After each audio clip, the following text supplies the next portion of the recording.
India Australia joint statement on energy security. ఇక్కడే మనకు అన్నిటికంటే పెద్ద ఈ విజిట్లో మోదీ గారు ఏం తీసుకొచ్చారంటే మనకి ఎనర్జీ సెక్యూరిటీ కోసం. వాసుదేవన్ గారు, మన దేశంలో మనకి 200 ఇప్పుడు మనం ఉన్న 2026లో ఉన్నాం. ఎప్పుడైనా మనం ఒక రోడ్ మ్యాప్ వేసుకోవాలి. మీకు గుర్తుంటుంది, ఒక 5-6 సంవత్సరాల ముందు పవర్ కట్ అనేది చాలా కామన్గా ఉండేది. అవును. ఓకే, ఇప్పుడు మీరు మన వర్షం వస్తే కానీ ఏదైనా హెవీ విండ్ వస్తే కానీ అప్పుడే ఈ ప్రాబ్లం వస్తుంది. ముందు అట్లా కాదు. ముందు దేశ హెవీ రెయిన్లోకి వస్తే కొట్టుకుపోతూనే, దాని తర్వాత కాకుండా ఎప్పుడు కావాలంటే రోజుల తరబడి పవర్ ఉండేది కాదు. రాత్రిపూట కరెంట్ లేదు, పవర్ సప్లై లేదు. ఇప్పుడు అది లేదు కదా. గ్రిడ్ ఫెయిలియర్ లేదు. గ్రిడ్ డిసిప్లిన్ మెయింటైన్ చేస్తున్నారు అన్ని ఎలక్ట్రిసిటీ బోర్డులు. ఎలక్ట్రిసిటీ బోర్డులే మూడు పీసులు చేసేసారు. డిస్ట్రిబ్యూషన్ ఒకటి, ఫస్ట్ జనరేషన్ ఒకటి, ట్రాన్స్మిషన్ ఒకటి, డిస్ట్రిబ్యూషన్ ఒకటి, సపరేట్ కంపెనీస్ పెట్టుకున్నారు. ఓకే, ఇప్పుడు మనకు ప్రాబ్లం ఏంటంటే మన దగ్గర ఉన్న టోటల్ కెపాసిటీ, దేశంలో మొత్తం కెపాసిటీ 542 గిగావాట్ జీడబ్ల్యూ. ఇప్పుడు ఈ 500 గిగావాట్ మీకు 2030కి వెళ్ళాలి. అది మినిమం ఒక 700 దాకా వస్తుంది. 700-800 కెపాసిటీ. ఇప్పుడు మనం చూస్తున్న సమ్మర్లో ఇంత హార్ష్ సమ్మర్ ఉన్నా కానీ మనం మెయింటైన్ చేసుకున్నాం గ్రిడ్ డిసిప్లిన్. ఎక్కువ ట్రిప్ కాలేదు. పాత సిస్టంలో మన దగ్గరే పవర్ గ్రిడ్ ఉంది. ఇక్కడ సికింద్రాబాద్లో వాళ్ళ పెద్ద ఆఫీస్ ఉంది, మౌలాలీలో వాళ్ళ పెద్ద యూనిట్ ఉంది పవర్ గ్రిడ్. ట్రిప్ అవుతుంది రెగ్యులర్గా. ఇప్పుడు ట్రిప్ కావట్లేదు. గ్రిడ్ డిసిప్లిన్ ఉంది. కానీ మన కెపాసిటీ పెంచుకోవాలి. మన పాపులేషన్ పెరుగుతుంది. అది కాకుండా ఇండస్ట్రియల్ యూనిట్స్ పెరుగుతున్నారు. డేటా సెంటర్, చంద్రబాబు నాయుడు గారు డేటా సెంటర్ పెడుతున్నారు. చాలా హెవీ ఎనర్జీ కన్సంప్షన్ ఉంటుంది. వాళ్ళు దానికి బిల్లు కట్టడానికి రెడీగా ఉన్నారు, కానీ మీకు కరెంట్ ఇవ్వాలి కదా. అది కూడా రిలయబుల్ పవర్. ఏదో నడిమిట్లో ఒక 5 నిమిషాలు పోవడం కాదు, అది వెళ్ళకూడదు. ఈవెన్ మైక్రో సెకండ్ కూడా వెళ్ళకూడదు. పోయినా మళ్ళీ మొత్తం కొలాప్స్ అవుతుంది. సో గవర్నమెంట్ ఆఫ్ ఇండియా మన దగ్గర ఉన్న 542లో 230 గిగావాట్ కోల్ నుంచి వస్తుంది. కొత్తగూడెం, మన రామగుండం లాంటి కోల్ బేస్డ్ ప్లాంట్స్ చాలా ఉన్నాయి మన దేశంలో. ఈ కోల్ బేస్డ్ ప్లాంట్స్ నుంచి మనకి ఆల్మోస్ట్ హాఫ్, ఇప్పుడున్న టోటల్ కెపాసిటీ ఇది హాఫ్ దాని నుంచి వస్తుంది. 230 గిగావాట్ మొత్తం టోటల్ ఇన్స్టాల్ కెపాసిటీ. ఇప్పుడు జనరేటింగ్ కెపాసిటీ 542 గిగావాట్. దాని తర్వాత నేను కూడా వాళ్ళు పొద్దున్న డేటా చేస్తే నాకు డౌట్ వచ్చింది, ఇది తప్ప అని చెప్పి ఇంకోసారి ఇన్ఫర్మేషన్ రీచెక్ చేసుకున్నాను నోట్స్ రాసే ముందు. సోలార్ 157 గిగావాట్లు. 157 సాధ్యమేనండి ఉంది. బికాస్ లాస్ట్ ఒక 5-10 సంవత్సరాలు చాలా ఇన్స్టాల్ చేశారు. మ్యాసివ్ ఇన్స్టాలేషన్ జరుగుతుంది. మన అన్నిటికంటే ఫ్రీ కదా. సోలార్ ఇన్స్టలేషన్ కెపాసిటీ ఒకటే కాస్ట్ ఉంటుంది, ఇన్స్టలేషన్ ఖర్చు ఉంటుంది. మిగతా అంతా బయట నుంచి ఫ్రీ వస్తుంది కదా. అఫ్కోర్స్ బ్యాటరీస్ కానీ అదంతా టెక్నాలజీ మారుతుంది చాలా మటుకు. ముందు మనం చైనా దగ్గర తెప్పించుకుంటే ఇప్పుడు మనమే తయారు చేస్తున్నాం. ఇక్కడ హైదరాబాద్లో ఒక కంపెనీ ఉంది, నేను వాళ్ళని కలిశాను. వాళ్ళ దగ్గర కూడా మాట్లాడిన వాళ్ళు అదే అన్నారు. మేము కూడా ట్రూజాన్ అని చెప్పే కంపెనీ ఉంది, సచిన్ టెండూల్కర్ ఇన్వెస్ట్ చేశారు దాంట్లో. ఆ కంపెనీలో కూడా వాళ్ళు అంటున్నారు సోలార్ ఇస్ బిగ్ బిజినెస్, వాళ్ళు దాంట్లో ఉన్నారు. సో ఇట్లాంటి చాలా కంపెనీస్ ఉన్నాయి ఇండియాలో సోలార్ గురించి. సో మన దేశంలో మన కెపాసిటీ తయారు చేసుకుంటున్నాం మనం. నెక్స్ట్ ఏంటంటే హైడ్రో ప్రాజెక్ట్స్. మన దగ్గర పెద్ద హైడ్రో, నాగార్జున సాగర్, శ్రీశైలం, అట్లాంటి భాక్రానంగల్ చాలా ఉన్నాయి. అట్లాంటి ప్రాజెక్ట్స్ తీసుకుంటే చిన్నది మినహా మిగతాది తీసుకుంటే 52 గిగావాట్లు. ఎక్కడ 137 సోలార్లో, ఇక్కడ ఇది 52. విండ్ ఏమో 56 గిగావాట్లు, ఆల్మోస్ట్ ఈక్వల్ టు హైడ్రో. కానీ మన దగ్గర యురేనియం బేస్డ్ న్యూక్లియర్ టెక్నాలజీలో మన దగ్గర ఉన్నది 8 గిగావాట్లు అంతే. దానికి చాలా కారణాలు ఉన్నాయి. మెయిన్ రీజన్ చెర్నోబిల్ జరిగిన తర్వాత న్యూక్లియర్ పవర్ అంటే భయపడతారు ఎవరైనా. రేపు ఏదైనా అయిందనుకోండి, నెక్స్ట్ 500 సంవత్సరాలు అక్కడ మీరు 1000 సంవత్సరాలు కూడా ఉండలేరు. అక్కడ పక్కన చుట్టుపక్కల 500 కిలోమీటర్ మొత్తం పోతుంది కంప్లీట్గా. అదొక మేజర్. కానీ ఈ పాత టెక్నాలజీ కాదు ఇప్పుడున్న న్యూక్లియర్ టెక్నాలజీ, చాలా మారింది. మన ముందు కాకోడ్కర్ గారు ఉన్నప్పుడు, రాజారామన్న గారు ఉన్నప్పుడు అంతా బాంబేలో అప్సరా అని చెప్పి ఒక న్యూక్లియర్ రియాక్టర్ తయారు చేశారు. నేను వెళ్ళాను when I was in Times of India. Kakodkar గారిని ఇంటర్వ్యూ చేయడానికి అక్కడ వెళ్ళాను అప్సరా. దాని తర్వాత చాలా ఇంప్రూవ్ అయింది మనకి. మనం కూడంకులం పెట్టాం, మనం కైగా పెట్టాం, కల్పాకం ఉంది మన దగ్గర. చాలా న్యూక్లియర్ ప్లాంట్స్ వచ్చినాయి దేశంలో. కానీ అప్పుడు కూడా 8 గిగావాట్లే ఉంది. దానికి 2 కారణాలు ఉన్నాయి. ఒకటి యురేనియం అవైలబిలిటీ. మనకి ఎప్పుడెప్పుడు ప్రాబ్లం వచ్చింది, మనం పోఖ్రాన్ చేసినప్పుడు ఆపేశారు. డౌట్ ఎప్పుడు ఉంటుంది, యురేనియం తెచ్చుకొని మీరు దేనికి వాడుకుంటారు? మనం ఇప్పుడు యుఎస్, ఇరాన్ కొట్టుకుంటున్నాయి చూడండి యురేనియం గురించి. మీరు ప్యూరిఫై ఎందుకు చేస్తున్నారు? 60% మీరు దానికి వాడుకుంటున్నారు, వెపన్స్కి వాడబోతున్నారు దానికోసం చెప్పి. సో మన దగ్గర డొమెస్టిక్ ప్రొడక్షన్ ఉంది మనకి కొంచెం, ఆంధ్రప్రదేశ్లో ఉంది. సో కొన్ని చోట్ల మిగతా చోట్లని డొమెస్టిక్ ప్రొడక్షన్ మనం దానికి వాడుకుంటున్నాం. We never talk about it. మనం మాట్లాడడం ఎక్కువ దాని గురించి. ఎంత మనకి వస్తుంది యురేనియం లోకల్గా, మన లోకల్గా మన దగ్గర తీసుకొని ప్రాసెస్ చేసిన యురేనియంని ఎవరు ఏం కండిషన్స్ పెట్టలేరు. మీరు ఆయుధాలు వాడకూడదని చెప్పలేరు. కానీ బయట నుంచి తెచ్చుకున్న యురేనియం మీద పెట్టచ్చు. ఎందుకంటే న్యూక్లియర్ నాన్ ప్రొలిఫరేషన్ ట్రీటీ మీద మనం ఒప్పందం చేసాం. So we have to follow that. So మనం తెచ్చుకున్న దాన్ని ఓన్లీ పీస్ఫుల్ పర్పసెస్కి వాడుకుంటాం. ఎలక్ట్రిసిటీ పవర్ ప్రొడక్షన్కి, రెండవది మెడికల్ రీసెర్చ్కి వాడుకుంటాం. ఓకే, ఇట్లా న్యూక్లియర్ మెడిసిన్ సబ్జెక్ట్స్ ఉంటుంది అట్లాంటి చాలా మటుకు దానికి వాడుకుంటాం, రీసెర్చ్కి కానీ ట్రీట్మెంట్కి కానీ. మిగతా దానికి వాడకూడదు. సో ఇప్పుడు ఆస్ట్రేలియా వరల్డ్లో నంబర్ 4 ప్రొడక్షన్లో. ఓకే, ప్రొడక్షన్లో 8%, దానికన్నా కెనడా ఇంకా చాలామంది ఉన్నారు అన్నమాట. సో ఇప్పుడు ఆస్ట్రేలియా తను 2014లో మనం ఒక ఒప్పందం చేశాం దీనికోసం, యురేనియం కోసం. కానీ అది ముందుకు తీసుకెళ్ళలేదు. చాలా ప్రాబ్లమ్స్. ఎందుకంటే ఒక యాక్సిడెంట్ జరిగింది అనుకోండి, గవర్నమెంట్ యూనిట్స్కి ప్రాబ్లం లేదు, గవర్నమెంట్ ఎట్లన్నా దానికి కాంపెన్సేషన్ ఇవ్వడం అన్నీ చూసుకుంటారు. What about private companies? వాళ్ళు ఏం చేస్తారు? వాళ్ళు అంటున్నారు మేము పెట్టుబడి పెడుతున్నాం, జరిగిందప్పుడు మేమేం చేయాలి?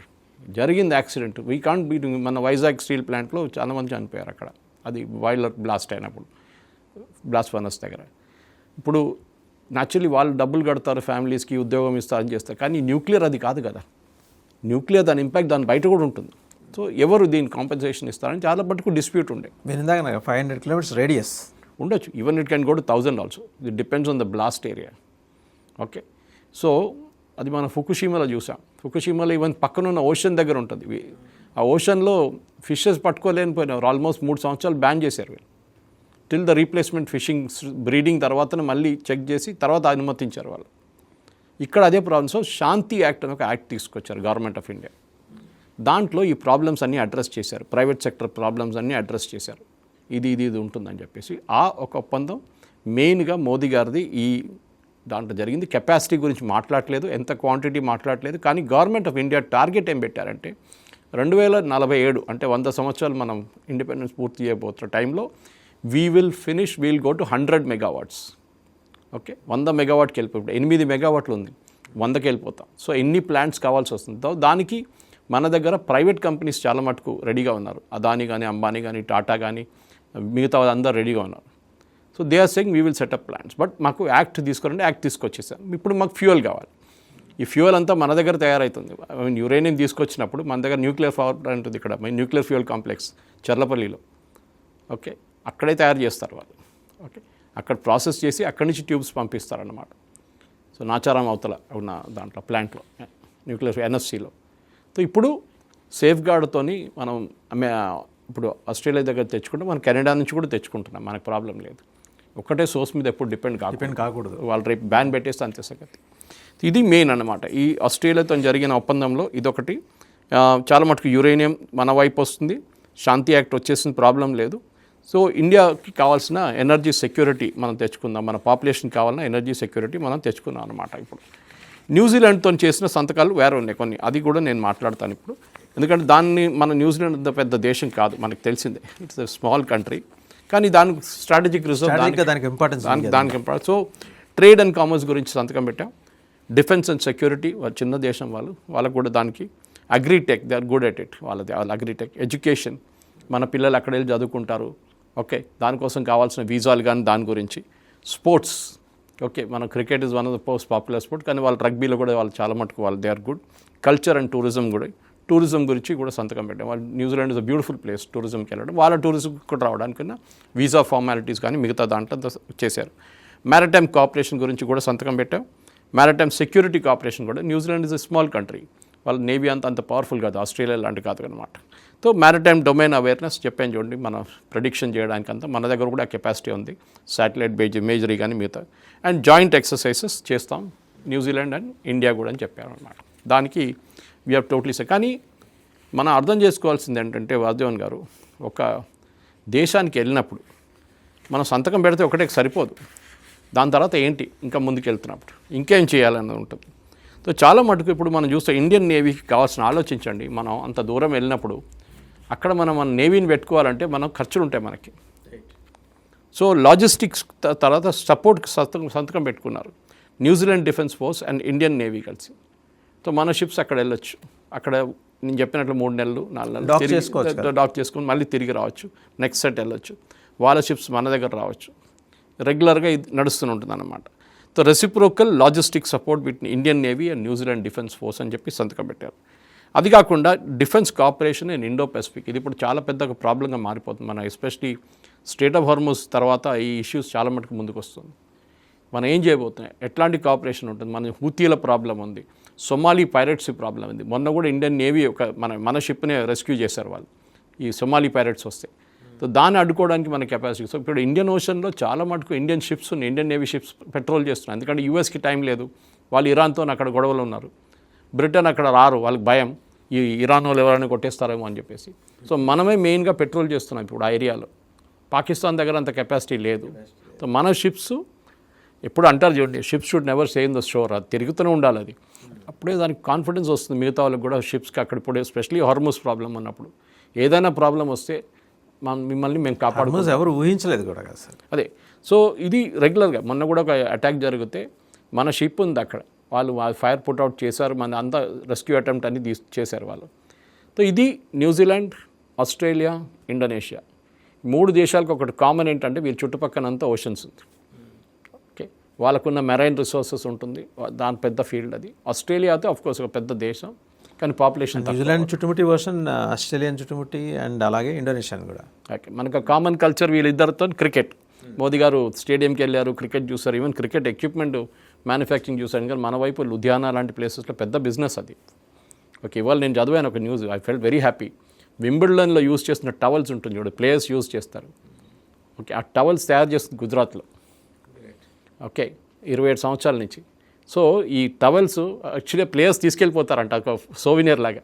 సో అది మనకు ఒక ప్రెస్టీజ్ పాయింట్ అన్నమాట స్పోర్ట్స్ ఎక్విప్మెంట్ తయారు చేయడంలో. సో మోదీ గారు దాని గురించి కూడా మాట్లాడారంటున్నారు. ఆయన ఫోటోలు కూడా వచ్చినాయి, స్టేడియంకి వెళ్ళారు చూశారు. అండ్ క్రికెట్ గురించి కూడా డయాస్పోరాని అడ్రస్ చేస్తున్నప్పుడు చెప్పారు. ఇంకా మిల్క్ అండ్ షుగర్ ఎగ్జాంపుల్ ఇచ్చారు. పాలలో ఎంత పంచదార పెట్టినా కానీ పాలు బయటికే రాదు, పంచదారలోనే ఉంటుంది, అక్కడే ఉంటుంది. అది స్వీట్నెస్ ఇంక్రీజ్ చేస్తుంది. That is how the Indian population is doing in Australia అని చెప్పి మాట్లాడారు కూడా చాలా మటుకు. ఐ థింక్ ఓవరాల్గా. కానీ దీనికి అవార్డులు ఇచ్చినప్పుడు మోదీ గారికి మళ్ళీ అవార్డు ఏంటి, ఇదంటే చెప్తారు. మోదీ గారికి కాదు అవార్డు ఇచ్చేది, అవార్డు భారతదేశానికి ఇస్తున్నది. మోదీ గారు is a representative, Narendra Modi is a representative, అంతే. మీరు జెలస్ ఫీల్ అయితే ఏం చేయలేం. సెషైల్స్ వాళ్ళు చెప్పినప్పుడు స్పెల్లింగ్ మిస్టేక్ ఉండే దాంట్లో, అది వాళ్ళ తప్పు. వాళ్ళు స్పెషలీగా క్రియేట్ చేశారు మోదీ గారి కోసం, ఎన్వైరన్మెంట్ గురించి దాని గురించి చేస్తుంది. దానికి అట్లా రెగ్యులర్ అవార్డు లేకుండే వాళ్ళ దగ్గర. సో ఈ చెప్తున్న వాళ్ళకి ఏంటంటే మన్మోహన్ సింగ్కి ఎక్కువ ఇవ్వలేదు, ఓకే, నరసింహరావు గారు అయితే ఎక్కువ బయటికి వెళ్ళలేదు, వీళ్ళ నెహ్రూ కానీ ఇందిరాగాంధీకి ఇంత అవార్డు రాలేదు. సో దానికోసం వీళ్ళకి ఒక జలస్ అనమాట. అరే మోదీ గారికి ఇన్ని 57 అంత 58 అంత వచ్చినాయి అవార్డులు, ఇన్ని అవార్డులా అని చెప్పేసి చాలా మటుకు మీమ్స్ తయారు చేస్తున్నారు. సుప్రేషర్ నాట్ ఎలాంటి వాళ్ళు ఏదేదో మాట్లాడుతున్నారు. Okay, that doesn't matter. Modi గారికి చెప్తారు చూడండి, కుక్కలు మరుగుతుంటే ఎనుగు వెళ్తూనే ఉంటుంది, అంతే అనమాట. సో ఇట్స్ ఓవరాల్ మనం devil is in the details అంటారు. వెయిట్ చేద్దాం. ఇప్పుడు బయటకు వచ్చిన డీటెయిల్స్ ఎస్పెషల్లీ యురేనియం డీల్ గురించి, మన దేశంలో యురేనియం టెక్నాలజీని ఎట్లా వాడుకోబోతున్నాం, ఈ కొత్త ఫాస్ట్ బ్రీడర్ రియాక్టర్స్ ఎట్లా తయారు చేస్తాము, దానికోసం టెక్నాలజీ ఎక్కడి నుంచి వస్తుంది, ఇదంతా ఇప్పుడు మనం వచ్చే ఒక 10 సంవత్సరాలు మనకు తెలుస్తుంది. రాజు, రైట్. థ్యాంక్ యూ సురేష్ గారు, thank you very much. So చూసాం కదా, 3 దేశాల పర్యటన అంటే ఇదేదో మార్కెటింగ్ స్ట్రాటజీ కాదు, లేకపోతే పిఆర్ ఎక్సర్సైజ్ కాదు. చేసుకున్న ఒప్పందాలు, భారతదేశం ఆ 3 దేశాలతో చేసుకున్న ఒప్పందాలు. 3 దేశాలు కూడా సముద్రం చుట్టుముట్టి, 3 దేశాల చుట్టూ సముద్రం ఉంటుంది. అలాంటి దేశాలతో చేసుకున్న కీలక ఒప్పందాల్లో డిఫెన్స్ పరంగా చూసుకోవాల్సినవి చాలా ప్రధానంగా ప్రస్తావన చేశారు. అలాగే స్పోర్ట్స్ న్యూజిలాండ్ తోటి, అండ్ ఇంకా మన నావల్ ఫ్లీట్ ఉండటానికి వీలుగా చేసుకుంటున్న ఒప్పందాలు. అంటే మనం విస్తరిస్తున్నాం, మన నావికా శక్తిని పెంచుకుంటూ వెళ్తున్నాం. ఇది మోదీ గారి విదేశీ పర్యటన గురించి ఎగతాళిగా మాట్లాడేవాళ్ళు గమనించాల్సిన అంశాలు. ఒకవేళ వాళ్ళకి తెలిసి కూడా అలాగే మాట్లాడుతుంటే మనం వాళ్ళ విజ్ఞత వదిలేయాలి. ఎందుకంటే జరుగుతున్న విషయాలు ఏంటనేది పూర్తి స్థాయిలో సమాచారం కింది వరకు డిసిమినేట్ కాకుండా అడ్డుపడుతున్న వ్యవస్థలు ఉన్నాయి మనకి, దురదృష్టం. సో అయితే దాంతోపాటు ఏంటంటే సమాచార విస్తరణ సోషల్ మీడియా కారణంగా బాగా పెరిగిన నేపథ్యంలో అసలు ఏం చేస్తున్నారు, మన దేశం ఏం చేస్తుంది, వివిధ దేశాలతో చేసుకున్న ఒప్పందాలు ఏంటి, మనకు వనగూరే లబ్ధి ఏంటి, వీటన్నిటి మీద చాలా సాకల్యంగా వివరించారు సురేష్ కోచట్ల గారు.